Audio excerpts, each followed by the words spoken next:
everybody, or good morning, depending where you are, or good very early morning if you're in Australia. You should be in bed. I hope you are all keeping well. It is a beautiful day here in Drogheda.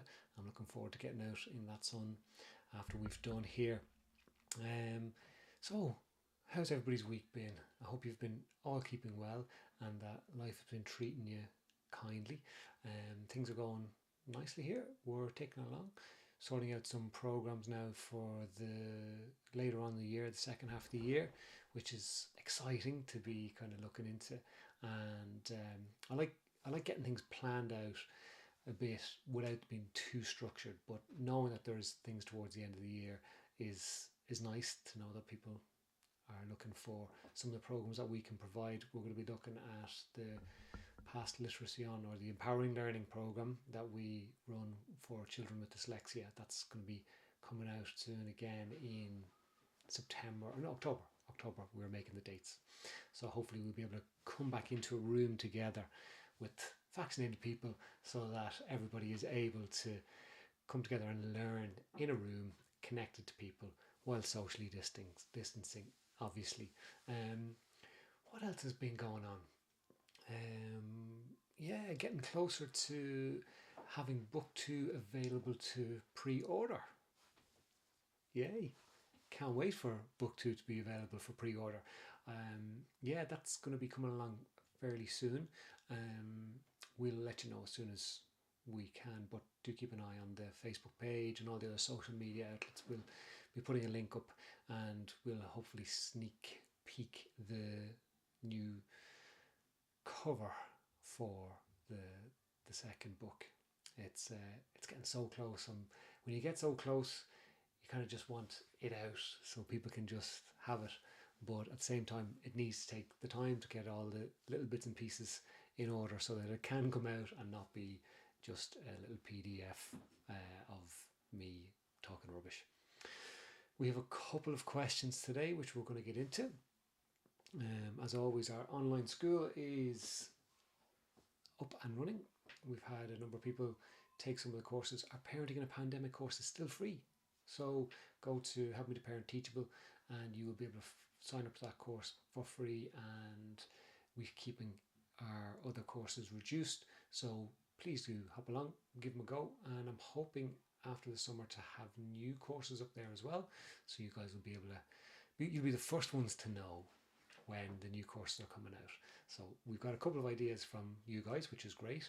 We want you guys to be letting us know what you'd like to be covering in these courses. So some mini courses are going to be planned, maybe some longer form courses as well, and not just to do with parenting, some to do with coaching, life coaching. So looking forward to getting those out there. Right, let's crack into these two questions. First one: my kids are bugging me to go away on holiday. That was last week's. So, that was last week's. Let's move on to this week's ones. I have 2 teenage sons and I'm sick of how they treat me. They constantly put me down, tell me I'm stupid, or roll their eyes if I ask them to do anything. They demand food all the time and shout and roar at me if I tell them I'm too tired. I'm completely beaten down. This is exactly how their dad treated me before we got divorced. I've said this to them, but they don't seem to care. Have you any advice on how I can get them into line? There's one of the toughest things as a parent or as a human being is feeling like we are being taken advantage of, or being bullied, or being disrespected. And especially for this lady, she has 2 teenage sons who are exhibiting the same or similar behaviors to her ex-husband. So you may, or probably are, getting triggered back to the same emotions that you experienced when your husband was treating, or your ex-husband was treating you like that. And that can add weight to how the children are treating us, because not only are you dealing with what's being confronted to you, but you're also dealing with the emotions behind for yourself, or that are linked to similar behaviors. And who knows, Maybe you experienced similar things growing up as well. And all those get mixed up and pulled in on top of you. And especially when we're living in a time where things are challenging. And it's a lot more difficult to get support and get people who can actually help us and support us. And as a single parent, it's so hard because you are trying your best, but sometimes bouncing ideas off people or having somebody step in on those moments where you are just so beaten down that you just need somebody to take over and just step up and deal with it and say, no, this is okay, so that you don't have to. But unfortunately, that's not the situation for you right now. And ultimately, there are two things I'd say. One, I would suggest you get in touch with a professional, be it a coach, a therapist, a counselor. Go and speak to somebody to work through those little triggers that you have, and it may not take too long. Some people can be worried about getting into that process of a therapeutic relationship, thinking, oh, I'm gonna have to unpack tons of stuff, and I'm going to be talking about this stuff forevermore. But that's not necessarily the case. You may be able to maneuver through some of those triggers and emotions relatively quickly if you have somebody there who's skilled and can support you through it. So definitely go and get some professional help. Now, you may say, Alan, I'm a single parent. I don't have the money to be paying a therapist or a coach.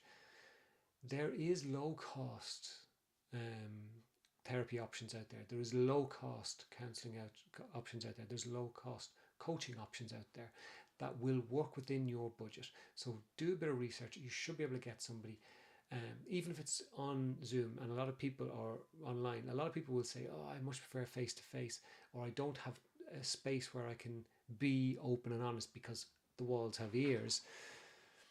But even if you can go to a friend's house for a session and sit on online and have a session there, do it, because it'll help you to work through things like what people think. A lot of single parents will say, if I had somebody else there, I'd be able to bounce ideas off them. A lot of parents who are in relationship could be going, I wish this person wasn't here so that I could do what I think is right, because they keep getting in the way. And it's always challenging no matter which side you're on.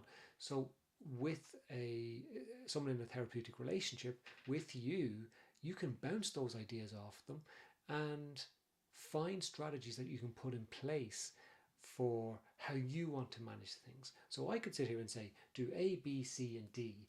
And you might go, well, Alan, I've tried A, B, and C, and D would absolutely set a fire under my two children, and they would go absolutely crazy. So they may not be right.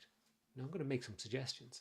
But by getting into the therapeutic relationship with somebody, you're working through your own emotions, and that gives you a chance to get a clear head to process what you need to do to put steps in place to manage things for yourself or to try something different. What I would suggest then is I would start saying no. And again, you might say to me, Alan, if I could count on, or if I had €1 for every time I said no to my lads, I would be a multimillionaire and I would have packed them off to live with somebody else because I'd be living in a Caribbean island. But it's so easy when we are hunkered down and in that fight, flight or freeze position, we just pull the extra stresses on top of ourselves because we just can't look up to see the wood for the trees and find a way out.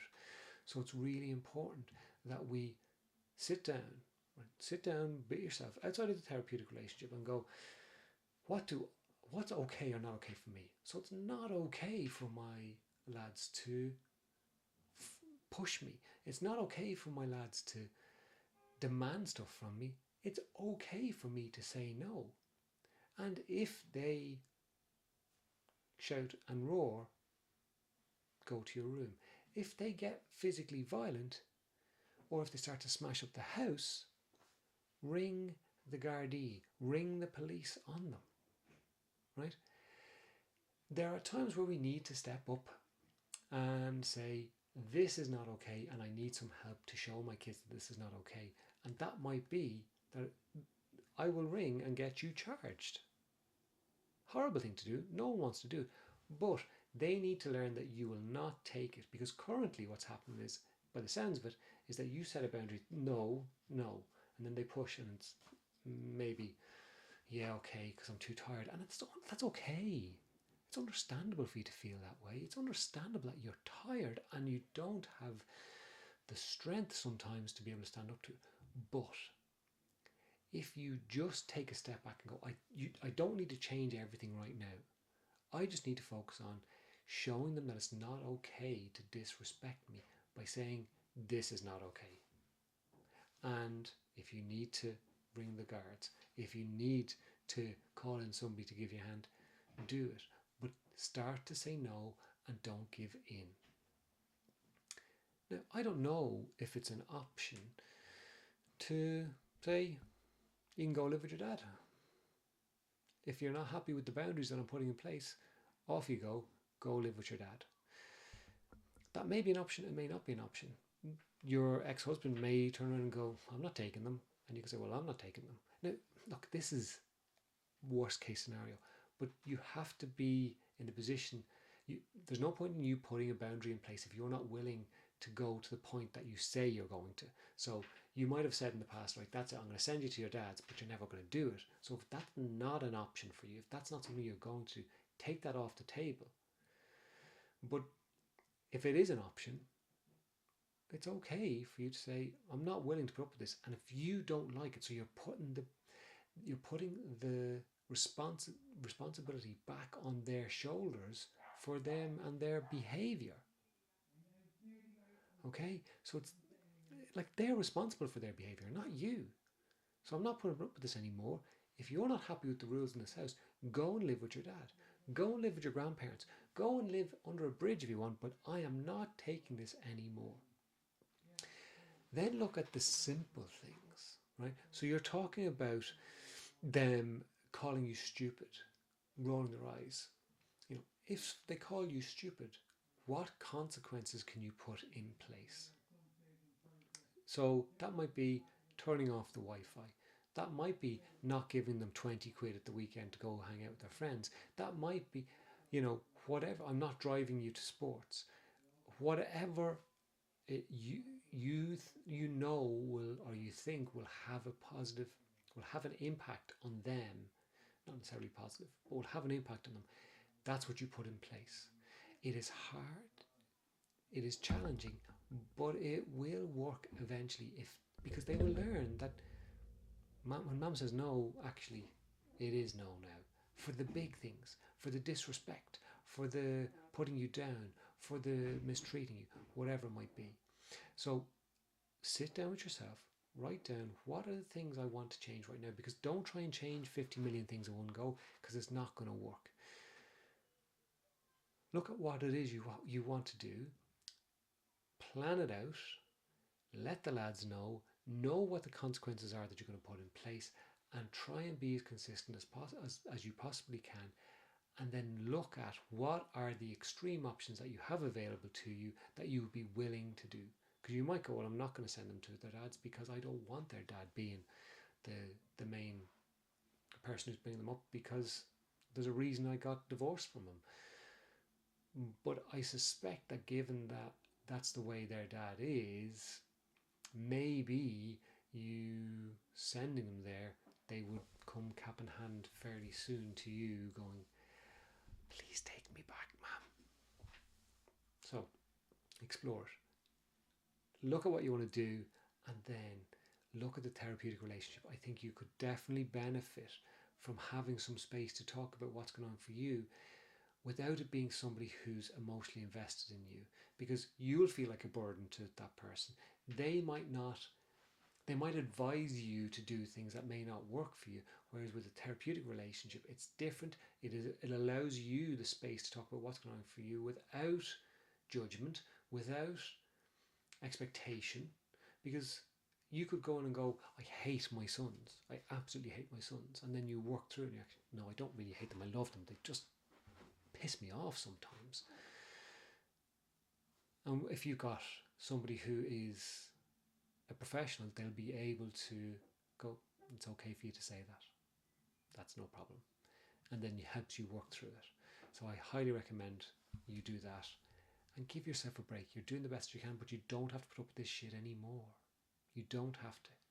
Let no be no, okay? But just plan it out so it's not... Because when we're in it, we're emotionally in it, and it's hard to think straight. But if you have it planned out beforehand, written down, you're more likely to recall it when you need it. And so, best of luck with that. Good evening, Jennifer. It's lovely to see you. I hope you've been keeping well. Maria, I'm sorry to hear about the dog passing away. That's really sad. I hope you're doing okay. Caitlin, it's good to see you. You're adjusting to the early shifts, 4 a.m. wake up. That's no fun. Maria just come back from soft play. Volunteers Louise, how you doing? Good to see you. Right, question 2. My 9-year-old daughter came in from being outside today with her friends and asked me, what is sex? It absolutely took the rug from under my feet, and I stuttered and stammered and told her that I'd tell her when she gets a bit older.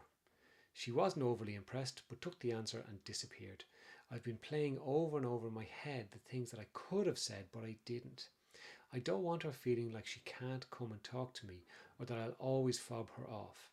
Should I go back and bring up the subject with her, or should I just leave it until she gets older and bring it up again? There's probably many parents out there going, oh, I remember that, or oh no, I don't want to have a conversation when they get older.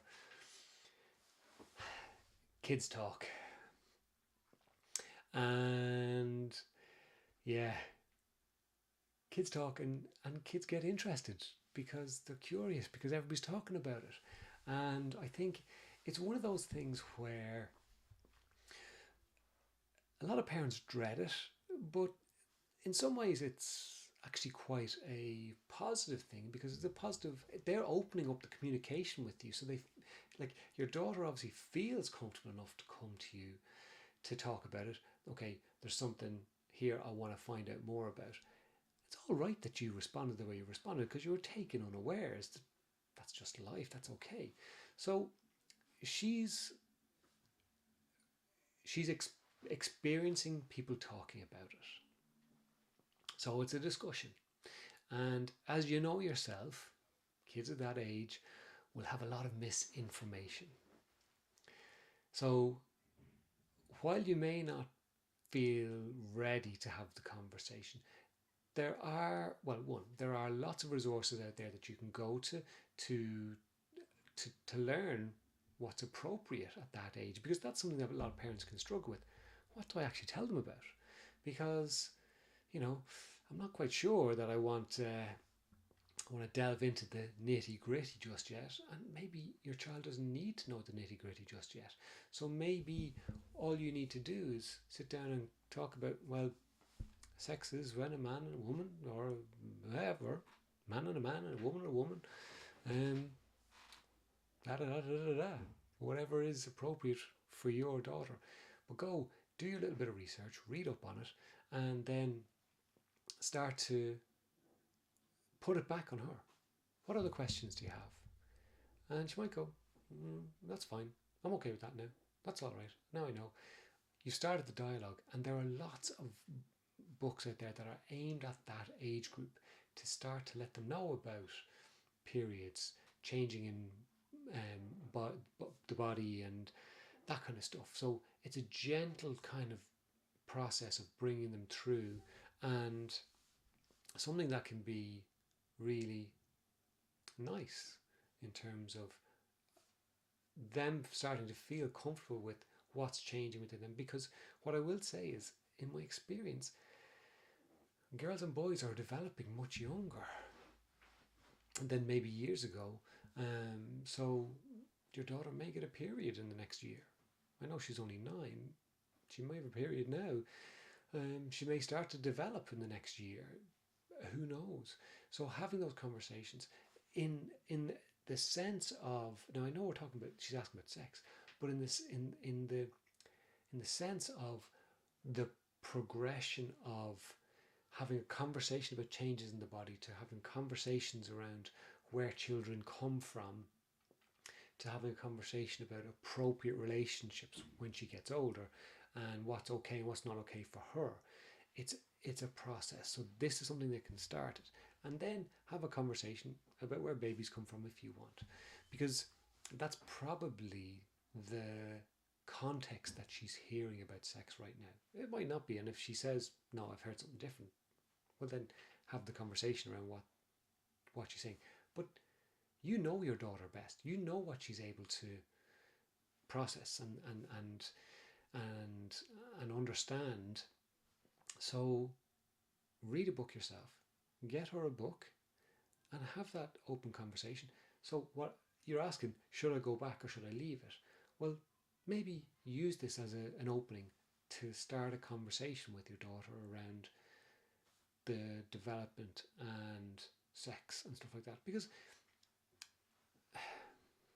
we're living in a different time now. So, and I'm not sure where you are, but certainly in Ireland, like we grew up, well, certainly I grew up in a country that was very much dominated by the Catholic Church. There was so little conversation about sex. There was so little conversation about nudity. There was so little conversation about,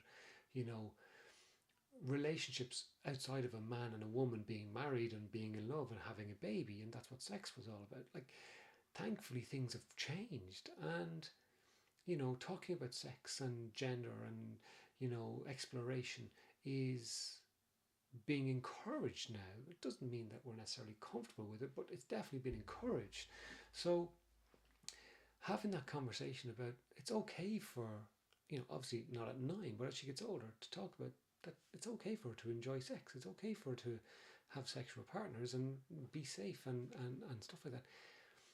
And now, so I've had parents of older kids come and go, Alan, I had those conversations, and now at 20 she's telling me everything and I don't want to know about it. But again, you've created the structures by which it's okay for your children feel okay and comfortable enough to come and talk to you about that stuff, as uncomfortable as it may be.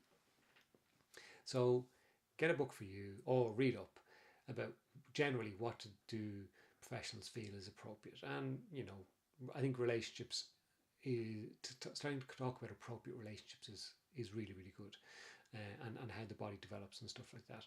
That's absolutely perfectly fine at that age. The chances are within school they're probably going to be getting some sort of relationships and sexuality education coming, but you want to be talking about what's your belief system and what's okay for you. Now she might have a different belief system as she gets older, and that's up to her as well, and you'll have to deal with those feelings as well if it is a challenge to you. But as I say, thankfully more and more parents are becoming more open about having conversations and being okay with having children who are what's the word I'm looking for? I can't remember what the word is I'm looking for.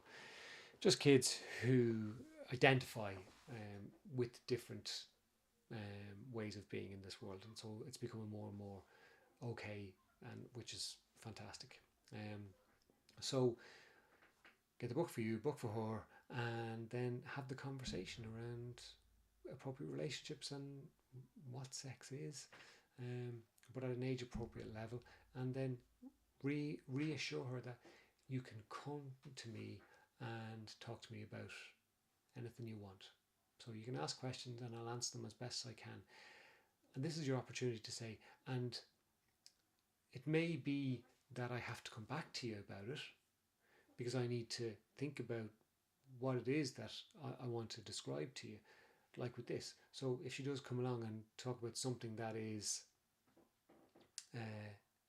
completely, out of left field and you've no idea where it came from, it's all right for you to take that step back and take that time and go, okay, I need to not answer this right now. You know what I'll do? I'll sit down with you tomorrow and we'll have the conversation, if that's all right, because there's a lot of stuff going on, so I need to just get myself prepared to kind of have this conversation with you, and that's okay too. to take your time. Best of luck with it. And yeah, I hope I see birds and the bees popping up in my corner in my feed. You can talk about the birds and bees if you want, or you can just talk about people having sex, whatever suits. But best of luck with it, and do let me know how you get on, because it is something that can take us all off guard a bit. But you're gonna do okay. And again, you've obviously set up the conditions for your child to feel comfortable enough to come and talk to you about it. So congratulations, you're doing a good job as a parent. That's us for this week, guys. I hope you all take care of yourselves, and I will see you very soon. Take care.